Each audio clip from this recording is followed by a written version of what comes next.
Hello, and welcome to episode 18 of Modern Media Review. I'm Robin Gibson. And I'm Sean Golightly. Before we start with this week's review, we'd just like to do our usual plugging and say if you like the podcast, listen to us on YouTube, subscribe on YouTube, visit the website, which is modernmediareview.com, where you can hear the podcast. You can also listen to them on Spotify. iTunes, that's right. And we're on Twitter, at review_modern, and we're on Facebook, if you like Facebook. And that's about all the plugging we need to do. This week we're going to talk about a couple We're not going to plug our merchandise. We haven't got any merchandise, unlike Kanye West. He's got a lot. Which leads us into what we're covering this week, Robin. In reverse, yeah. We're going to do a couple of music documentaries. One on BBC 4 last week. Well, I was going to say to you, just as we go into this, as Scorsese said, if you want to make a great film, start at the end and work backwards. Which is what Rakim said at the end of the second document. We're getting into Times Arrow territory here, aren't we?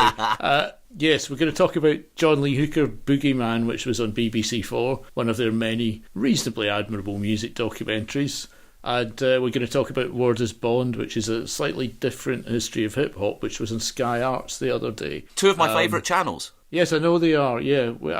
Let's not start at the end and work our way back to the beginning, or we'll be here for too long and we'll be doing everything in reverse. Let's start with John Lee Hooker, Boogeyman. Which you thought was formulaic, and I disagree. Well, I thought it was formulaic in that it was a BBC 4 formula documentary about it. Recently, I've seen like Woody Guthrie, Mott the Hoople, Chaz and Dave, umpteen of them. I mean, even not that long ago, they did individual documentaries on the guitar, the bass and the drums. I mean, maybe they're going to do some on the individual guitar strings soon, I don't know. I just thought like they're always the same. There's not enough music. Maybe they don't have enough rights. They've always got stock footage, which I think we can talk about a bit later on.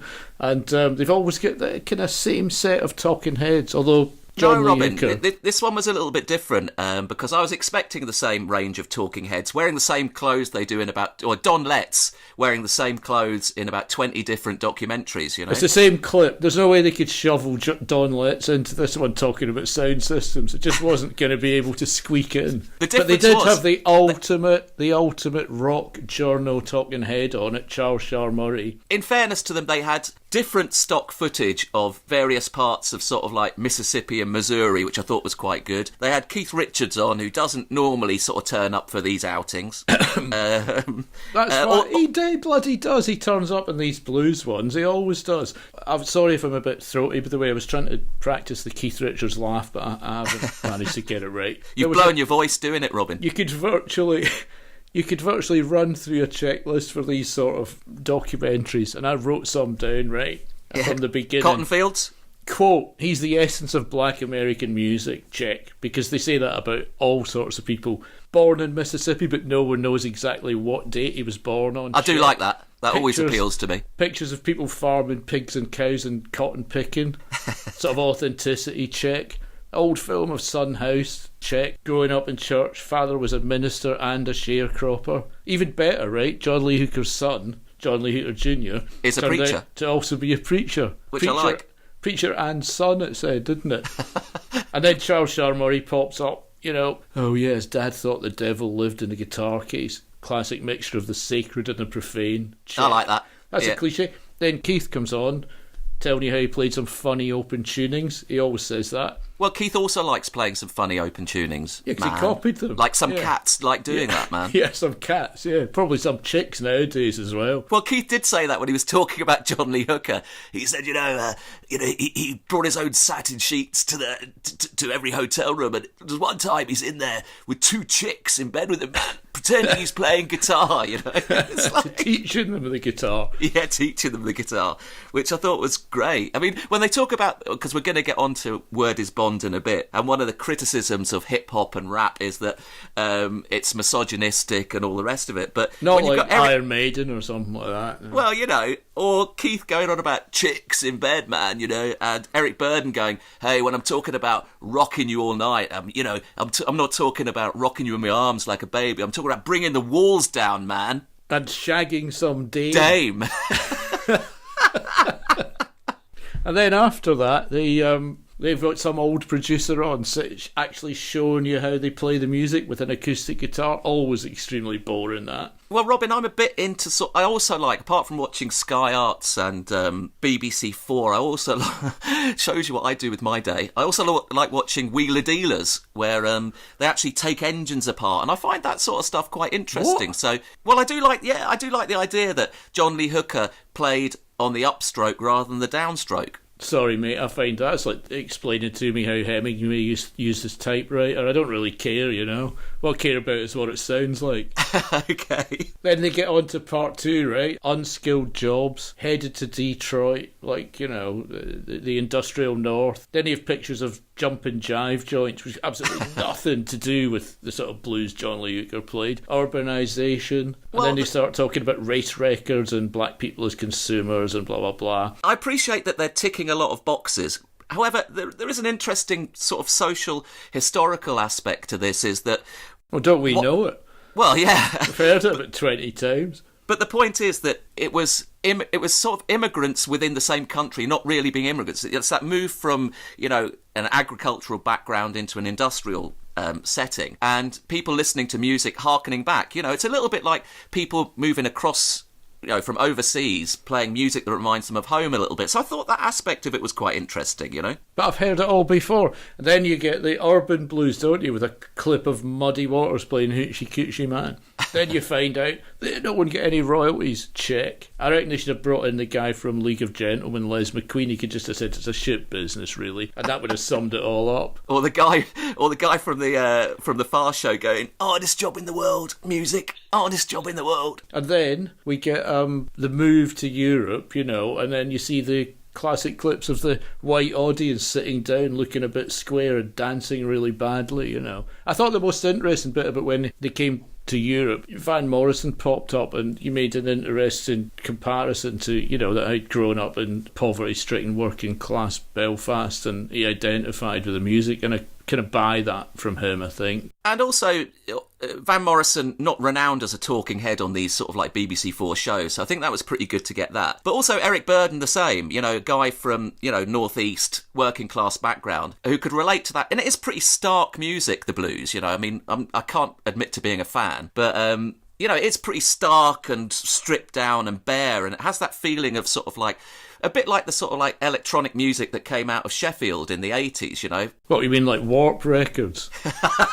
Oh no, you mean things like the Human League. Yeah, before they got Phil Oakley and the two girls singing. Phil Oakey, yeah. Yes, well, he was in the... that's a very interesting analogy. Well, it just struck me, that was all. Blues is like, yeah, I see what you mean, sort of.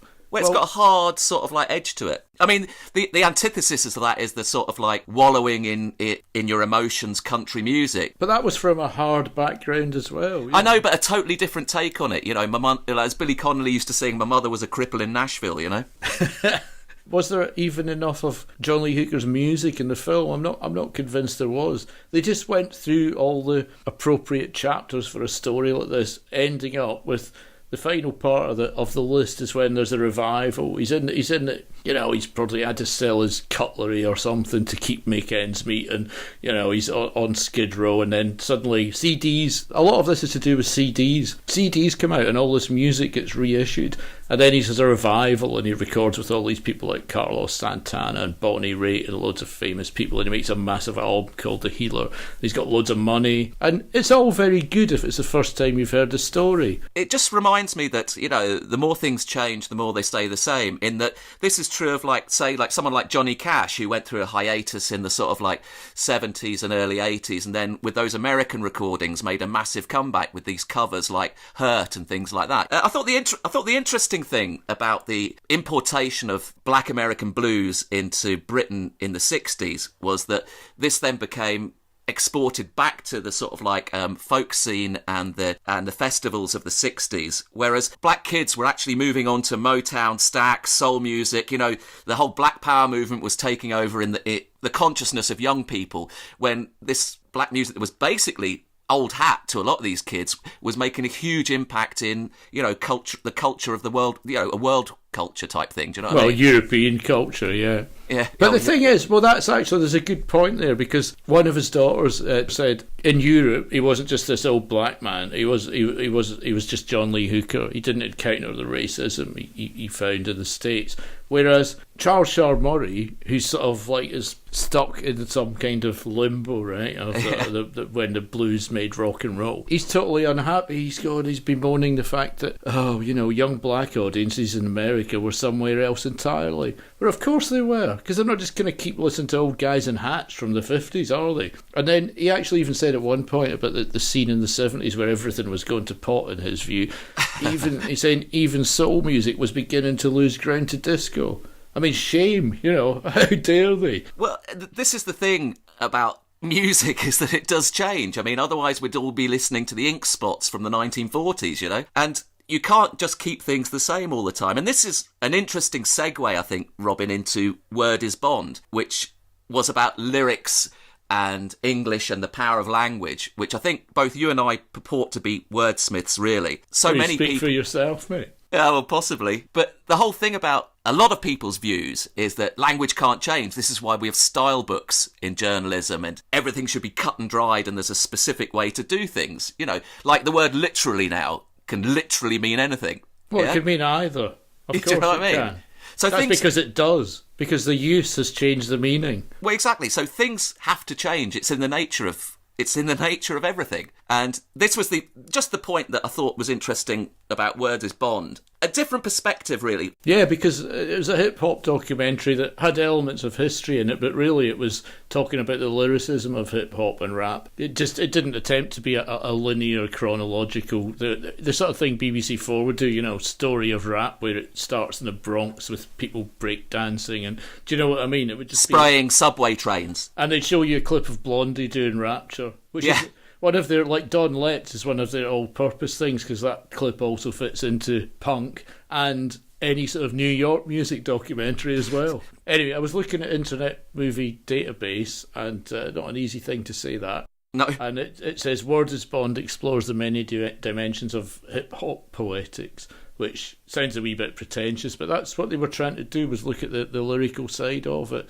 And they had some big names like Nas and J. Cole. However, they didn't have the biggest names, though, did they? Like they didn't have Jay-Z or Kanye West or any of the really new names. I know that you're a fan of Nas, and my only reference to Nas was having watched Pimp My Ride, where he got a... Well, we're not Wheeler Dealers, no. No, he wasn't on Wheeler Dealers, no, he was on Pimp My Ride. And he wanted a Mercedes 190E pimped up into the old school style, which was quite good. And they called it the Illmatic Machine. Yeah, because that's his famous classic debut album, which he's never kind of quite been able to surpass in 25 years. There was a serious take on this. They started off with J. Cole and Nas, and quite serious young men. Although Nas isn't that young now, he's sort of a bit fat actually.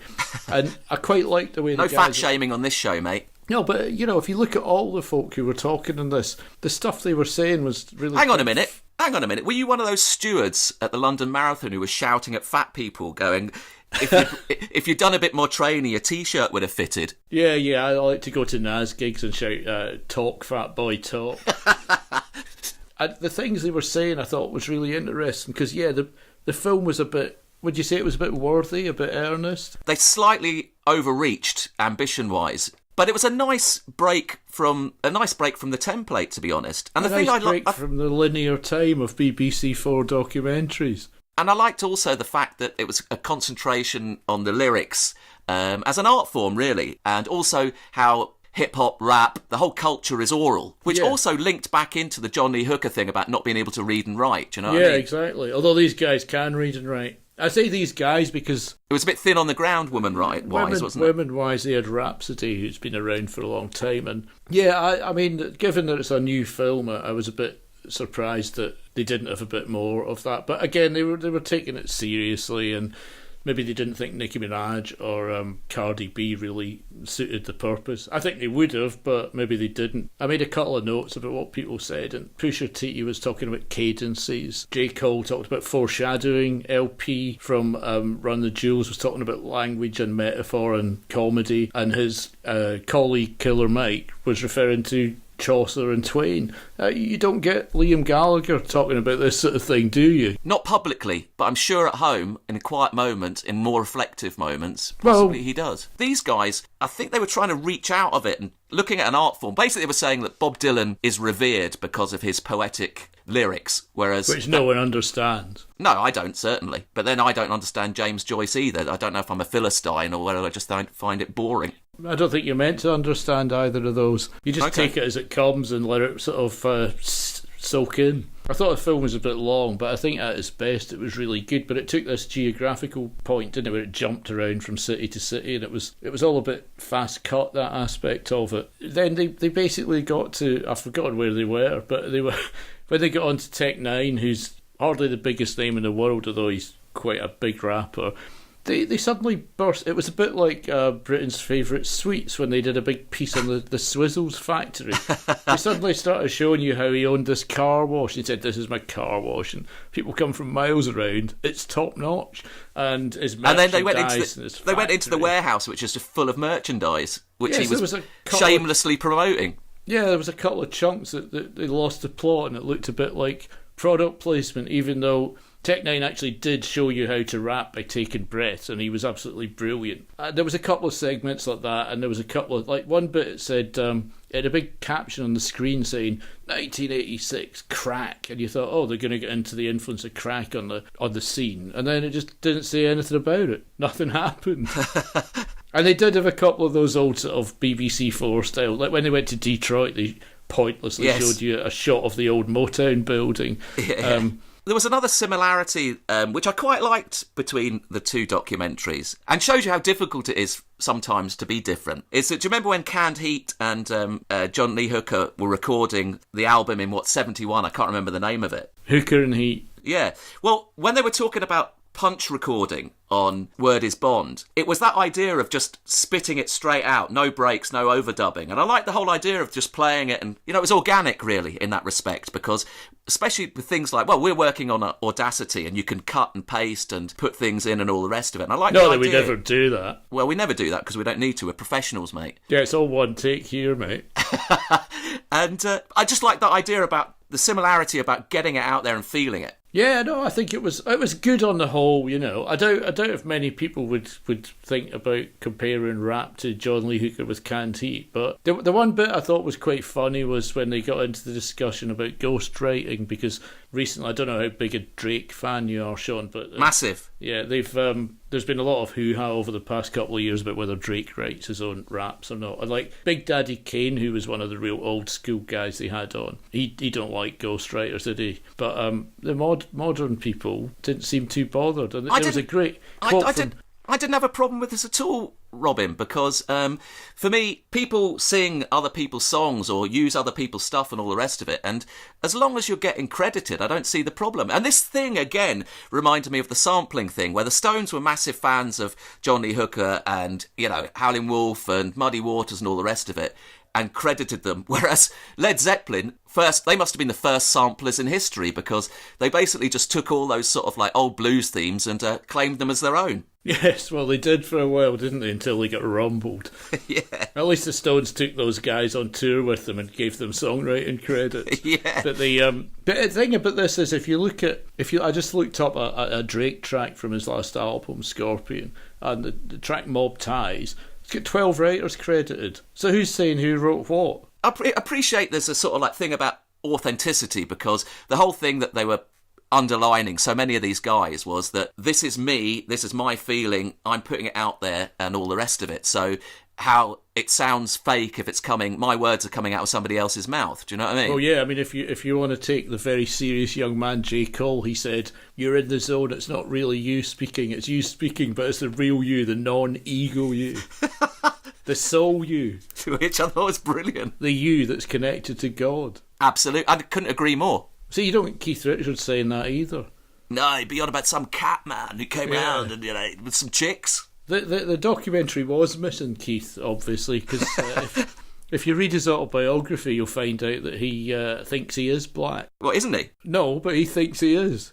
Yeah. It's a hard one to square up that, but that's his viewpoint, so we'll leave him with it. But on the ghostwriting thing, actually, there was a great quote from Vince Staples, who's one of the newer rappers in it. And he just said, look, who wrote Rapper's Delight?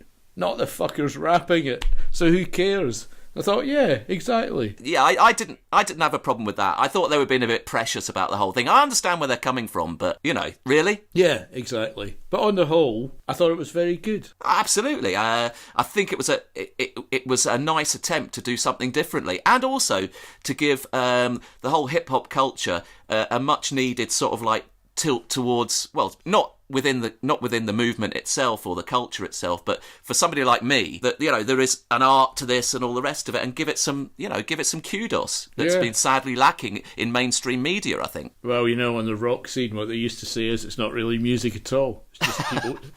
It's just people talking. I did feel sorry at the end. They had going back to the time going backwards thing. They had a little interview with the young Nas after he'd made Illmatic, and he was saying, "I want to work with everyone. I want to work with the Beatles." Tough one, that. He still hasn't been able to do it. Maybe he can work with Keith Richards. Yeah, with some open tunings, yeah? Yes. Get some chicks in, get some cats in and some chicks, and, make some music, man. At one point, Rakim from Eric B. and Rakim said, talked to Scorsese about how to make a movie, and he says you start at the end and you work your way back, and that's how he was talking about... beating writer's block, wasn't it? And in terms of doing that, we've done it the other way around. We started at the beginning. Well, this is where... I said at the beginning we should start from the end and work our way backwards, but you wouldn't have that. See, you're doing a template. You're doing a template podcast here, Robin. Yeah, you can check off all the elements. Check, and we've worked our way from the beginning to the end. Right to the end, man. Quite a challenge, though. Well, listen, I'm off to get some chicks right with my satin sheets and get some cats round. Someone bring in the wheels. Yeah. Shooters. Some cats with some wheels and shooters, yeah? Yeah. And you can shag some dame, but there's nothing misogynistic about any of it. No, that's rock, man. Okay, well on that, we can say thanks very much for listening. If you got this far.